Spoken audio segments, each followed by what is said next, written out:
नमस्कार, आप देख रहे हैं एबीसी न्यूज। मैं हूं आपके साथ उमेश गोस्वामी। आज बात करेंगे उत्तर प्रदेश के एक ऐसे एनकाउंटर की जो बेहद चर्चा में रहा, लेकिन उसकी हकीकत कुछ और थी। पुलिस के आला अधिकारियों से लेकर सियासी गलियारों तक इस एनकाउंटर की गूंज कई दिनों तक रही। पुलिस पर फर्जी एनकाउंटर का आरोप लगा, जिसके बाद हाईकोर्ट के आदेश पर एनकाउंटर में शामिल पुलिसकर्मियों पर मुकदमा भी दर्ज किया गया। केस सीबीसीआईडी को सौंपा गया। विवेचना शुरू हुई, लेकिन विवेचना के दौरान जो साक्ष्य सामने आए उसने पूरी की पूरी घटना की हकीकत बयां कर दी। विस्तार से आपको उत्तर प्रदेश के इस चर्चित एनकाउंटर का सच बताते हैं। वाकया है वीरांगना लक्ष्मीबाई की कर्मभूमि झांसी का, और तारीख थी 5 अक्टूबर, साल था 2019। झांसी जिले के मोट थाना के प्रभारी निरीक्षक धर्मेंद्र सिंह चौहान थे। हमराही के साथ वो गश्त पर निकले हुए थे। और मोट थाना क्षेत्र, आपको बता दें कि झांसी का एक ऐसा थाना जहां पर खनन माफियाओं के खिलाफ पुलिस की अक्सर मुहिम चलती रहती है। थाना क्षेत्र में शांति बनी रहे, कोई अपराध ना होने पाए, इसके लिए जो प्रभारी निरीक्षक धर्मेंद्र सिंह चौहान थे वो अपने हमराही के साथ गश्त पर निकले हुए थे।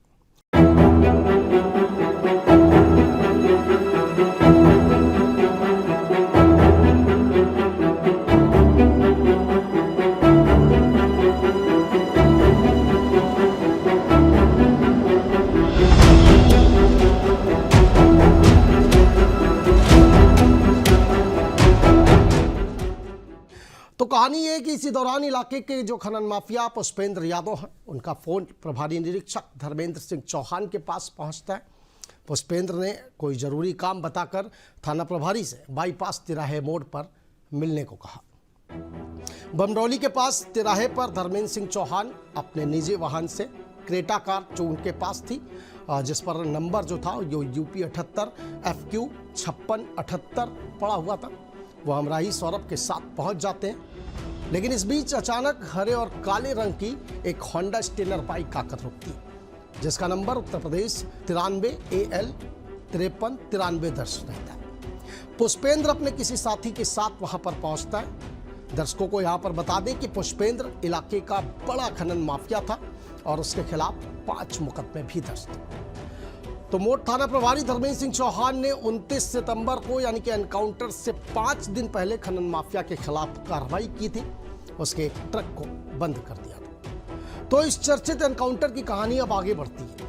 हरे काले रंग की होंडा स्टेनर बाइक से साथी के साथ पुष्पेंद्र पहुंचता है। थाना प्रभारी से पहले उलझने लगता है और क्रेटा कार के शीशे पर वो वार कर देता है, किसी पत्थर या किसी अन्य चीज से। अब थाना प्रभारी अंदर बैठे हुए थे। कांच के टुकड़े थाना प्रभारी की आंख के पास कनपटी को चोटिल कर देते हैं और थाना प्रभारी उस वक्त चोटिल हो जाते हैं, घायल हो जाते हैं। क्राइम सीन के ट्रक बंद होने और खनन माफिया का काम प्रभावित होने से पुष्पेंद्र इस कदर खुन्नस में था कि जब तक धर्मेंद्र चौहान, जो कि थाना प्रभारी मोड के थे, कुछ समझ पाते, पुष्पेंद्र यादव ने 315 बोर के तमंचे से प्रभारी निरीक्षक पर फायर छोड़ दिया सीधा। हालांकि धर्मेंद्र सिंह चौहान बच गए, गोली उन्हें नहीं लगी, लेकिन अचानक फायर हुआ तो थाना प्रभारी घबरा गए और हमराही के संग किसी तरह जान बचाकर वहां से भाग निकले। जिसके बाद पुष्पेंद्र ने साथी के साथ थाना प्रभारी की जो क्रेटा कार थी, जिससे वो गश्त पर निकले हुए थे, उनकी प्राइवेट कार थी, उसके अंदर रखी थाना प्रभारी की वर्दी, उनका मोबाइल और कुछ रकम रखी हुई थी, वो पुष्पेंद्र ने वहां से लूटी कार के साथ और वहां से फरार हो गए। अब यहां तक की कहानी में पुष्पेंद्र अपने पकड़े गए ट्रक का बदला लेने के लिए थाना प्रभारी पर जान से मारने की नियत से साथी के साथ हमला कर चुका था 315 बोर के तमंचे से, और थाना प्रभारी की क्रेटा गाड़ी और उसमें रखा सामान लूटकर वो फरार हो चुका था। लेकिन उसके बाद थाना प्रभारी पर जानलेवा हमले की खबर जंगल में आग की तरह फैल गई। थाने के प्रभारी पर हमला हुआ था। पुलिस महकमे में जब इस बात की जानकारी हुई कि मोट के जो प्रभारी निरीक्षक थे उन पर बदमाशों ने जानलेवा हमला कर दिया, तो पुलिस के आला अधिकारी मौके पर पहुंच गए। पुलिस को घटनास्थल से हरे और काले रंग की होंडा बाइक, जिससे पुष्पेंद्र अपने साथी के साथ आया हुआ था, इसके अलावा 315 बोर का एक खोखा कारतूस बरामद हुआ, जिसे उसके बाद फॉरेंसिक लैब में जांच के लिए भेज दिया गया। और घटना के बाद धर्मेंद्र चौहान, चूंकि घायल हो गए थे, अपने हमराही के साथ किसी तरह झांसी जिला अस्पताल इलाज के लिए पहुंच गए थे। अधिकारी वहां पहुंचे, थाना प्रभारी का हाल लिया तो थाना प्रभारी ने खनन माफिया पुष्पेंद्र की पहचान की और अधिकारियों को जानकारी दी कि उनके ऊपर पुष्पेंद्र यादव ने अपने साथी के साथ मिलकर जानलेवा हमला किया। घायल थाना प्रभारी का हाल लेने के बाद पुलिस के अधिकारियों ने 4 टीमें बनाई और आरोपी पुष्पेंद्र और उसके साथी की अब यहां पर तलाश तेज कर दी। थाना प्रभारी पर जानलेवा हमला हुआ था, इसकी गूंज राजधानी लखनऊ तक पहुंची और पुलिस जल्द से जल्द अपराधियों को पकड़ने में जुट गई थी। अपराधियों की तलाश में पुलिस की ताबड़तोड़ छापेमारी चल रही थी। आरोपियों को जल्द से जल्द पकड़ने के लिए पुलिस ने पूरे इलाके में नाकाबंदी कर चेकिंग अभियान तेज कर दिया था। हर आने जाने वालों को रोका जा रहा था, उससे पूछताछ की जा रही थी। रात का अंधेरा बढ़ता जा रहा था, लेकिन उम्मीद की लौ अब तक नजर नहीं आई। फिर अचानक प्रभारी निरीक्षक सबाजीत मिश्रा, जिन्हें ये जिम्मेदारी सौंपी गई थी, अपनी टीम के साथ क्षेत्र में आरोपियों की तलाश में जुटे हुए थे। इस दौरान एरच पुल पड़ता है भाई गुरसराय थाना क्षेत्र के पास। एरच पुल पर उनकी मुलाकात स्वाट टीम के प्रभारी जितेंद्र सिंह और उनकी टीम से हुई। अब योजना आगे बढ़ रही थी कि कैसे अपराधियों तक पहुंचा जाए, कैसे उन्हें पकड़ा जाए। उसी वक्त जो अन्य थानों के प्रभारी थे, जो कि इस पूरी प्रकरण में लगाए गए थे, सर्विलांस प्रभारी थे, वो भी अपनी टीम के साथ वहां पहुंच गए।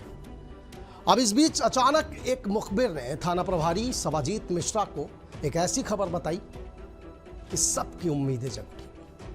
मुखबिर ने बताया कि मोट की घटना में जो आरोपी थे, जो बदमाश थे, वो एरच और गुरसराय थाना क्षेत्र की ओर देखे गए, उसी क्रेटा कार के साथ। क्योंकि जो क्रेटा कार पुष्पेंद्र सिंह और उसके साथी द्वारा लूटी गई थी, उसमें थाना प्रभारी का मोबाइल भी था। तो फिर पुलिस ने जाल बिछाया, मोबाइल की लोकेशन ट्रेस की, तो मोबाइल की लोकेशन वास्तव में गुरसराय क्षेत्र में मिली।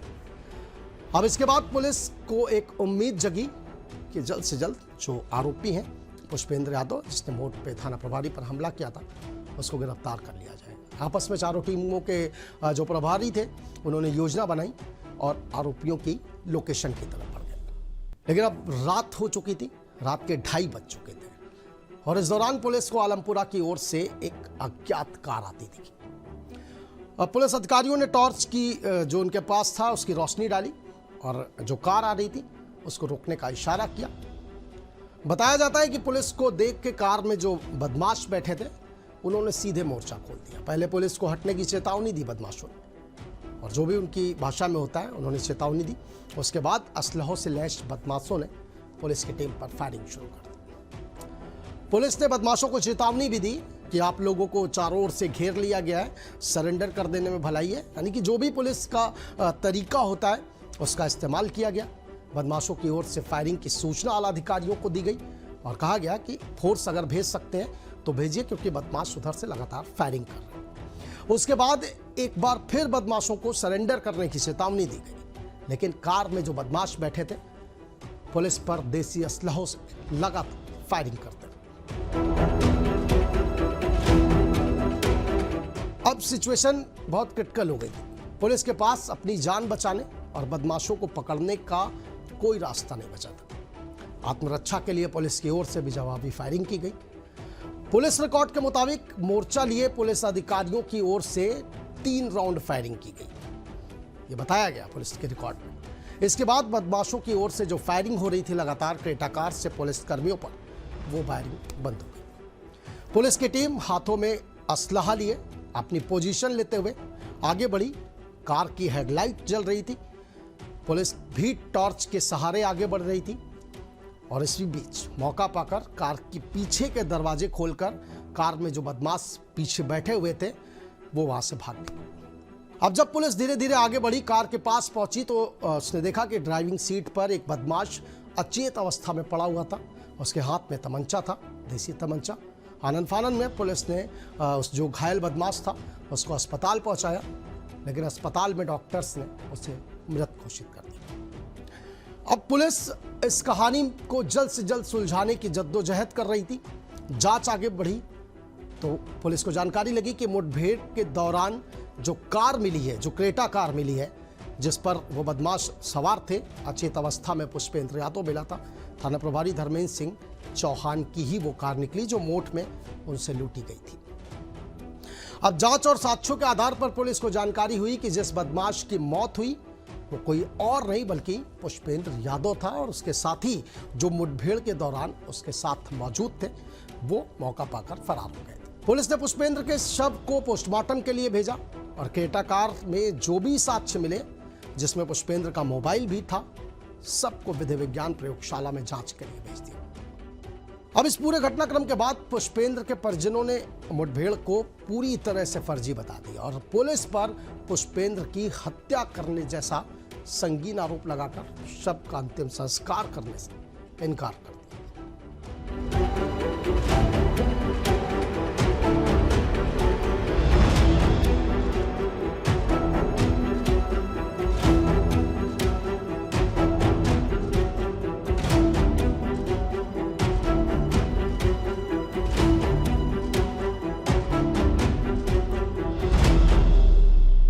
पहले थाने और उसके बाद घर के बाहर शव को रखकर वो धरने पर बैठ गए। अधिकारी पहुंचे जानकारी पर, उन्होंने निष्पक्ष कार्रवाई का आश्वासन दिया, लेकिन पुष्पेंद्र के परिजन मानने को तैयार नहीं। माहौल बिगड़ता देखा गया। किसी तरह पुलिस ने पुष्पेंद्र यादव के शव का पोस्टमार्टम कराया और जांच को आगे बढ़ाया। घटना के बाद इस मामले में जमकर सियासत भी शुरू हो गई। समाजवादी पार्टी के मुखिया अखिलेश यादव पुष्पेंद्र के परिजनों से मिलने पहुंच गए और पुलिस पर एफआईआर कर सीबीआई से जांच कराने की मांग कर दी। अब उसके बाद मामला हाईकोर्ट में पहुंचा। हाईकोर्ट के आदेश पर एनकाउंटर को लेकर जो आरोप लगे थे उसकी जांच सीबीसीआईडी को सौंप दी गई। सीबीसीआईडी ने जांच को आगे बढ़ाते हुए जब साक्ष्य जुटाने शुरू किए तो बहुत खुलासे हुए। मोट थाना क्षेत्र में थाना प्रभारी पर जानलेवा हमले के जो गवाह थे उनके बयान भी लिए गए। चूंकि पुलिस पर पुष्पेंद्र की हत्या का आरोप था, इसलिए सीबीसीआईडी फूंक फूंक कर कदम रख रही थी और हर पहलुओं की बारीकी से जांच की जा रही थी। सीबीसीआईडी की टीम को पुष्पेंद्र के मोबाइल से, जो कि उसके पास मोबाइल था, उससे कई राज मिलने की उम्मीद थी। टीम ने सीडीआर निकलवाई तो उसमें कई राज टीम को मिले भी, लेकिन पुष्पेंद्र के मोबाइल का पैटर्न लॉक नहीं खुल रहा था, जिसके चलते जो जरूरत थी डेटा की वो रिकवर होने में अड़चने आई। जांच के दौरान जो भी तथ्य सामने आए उसने पूरी की पूरी कहानी को पलट कर रख दिया। दरअसल मुठभेड़ के दौरान क्रेटा कार से जो तमंचा, पुष्पेंद्र का मोबाइल और अन्य साक्ष्य जांच टीम को मिले, विधि विज्ञान प्रयोगशाला में जब इसकी जांच की गई तो सामने आया कि मोट में घटना स्थल से जो 315 बोर का खोखा पुलिस को बरामद हुआ था वो उस असलहे से चलाया गया था जो थाना गुरसराय के घटना स्थल से, यानी कि जहां पर मुठभेड़ बताई गई थी, उस घटना स्थल से बरामद जो क्रेटा कार थी उसके भीतर वो तमंचा मिला था। जबकि मोट घटना स्थल पर जो होंडा बाइक पाई गई थी पुष्पेंद्र के भाई रविंद्र के नाम पर निकली, जो कि घटना के वक्त दिल्ली मेट्रो में ड्यूटी पर तैनात था। इसके अलावा पुलिस की ओर से फायरिंग के दौरान इस्तेमाल किए गए असलहों की भी फॉरेंसिक जांच हुई। पुलिस की 9mm पिस्टल की विधि विज्ञान लैब में जांच में सामने आया कि पुष्पेंद्र के शरीर पर जो चोटें आई थी वो 9mm के पिस्टलों के फायर से संभव ही नहीं थी। यानी ये तय हो गया था कि पुष्पेंद्र के सिर में आई गोली की चोट पुलिस की ओर से फायरिंग में इस्तेमाल की गई 9mm पिस्टल से नहीं लगी थी। गौरतलब है कि मुठभेड़ के दौरान पुलिस की ओर से भी 3 राउंड फायर किए गए थे।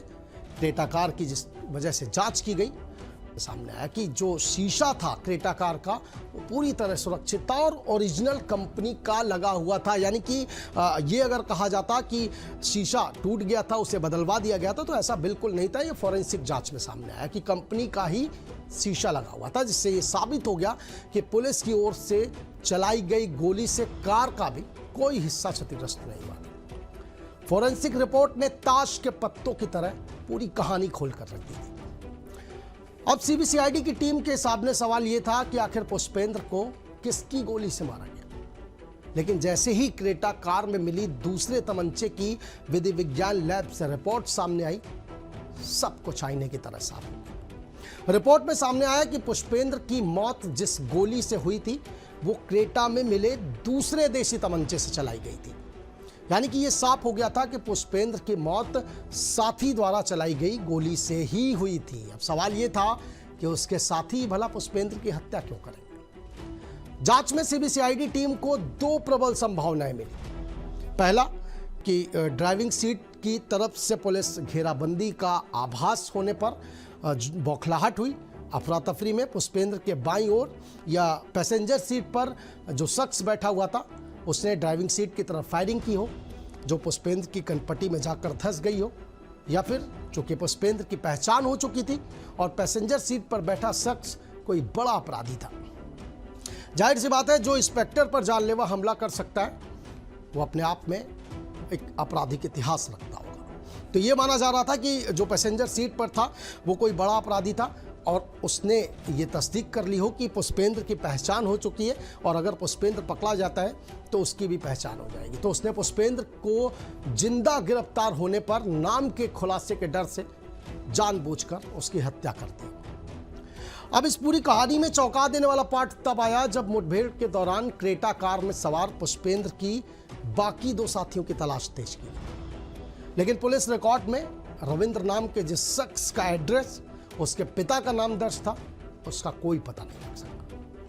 वहीं जो दूसरा आरोपी था विपिन, उसके मुठभेड़ के दौरान क्रेटा कार में मौजूद होने का कोई ठोस साक्ष्य पुलिस के हाथ नहीं लग सका, जिसके आधार पर दोनों के ही खिलाफ न्यायालय में सफल अभियोजन चलाया जा सके, ऐसा कुछ भी वहां पर नहीं मिला था। अब कुछ ग्राफिक्स के जरिए आपको बताते हैं कि आखिर वो कौन से साक्ष्य पुलिस को मिले थे। इसके साथ ही विधि विज्ञान प्रयोगशाला की वो कौन सी जांच रिपोर्ट मिली जिसकी बदौलत एनकाउंटर का सारा सच परत दर परत खुलता चला गया।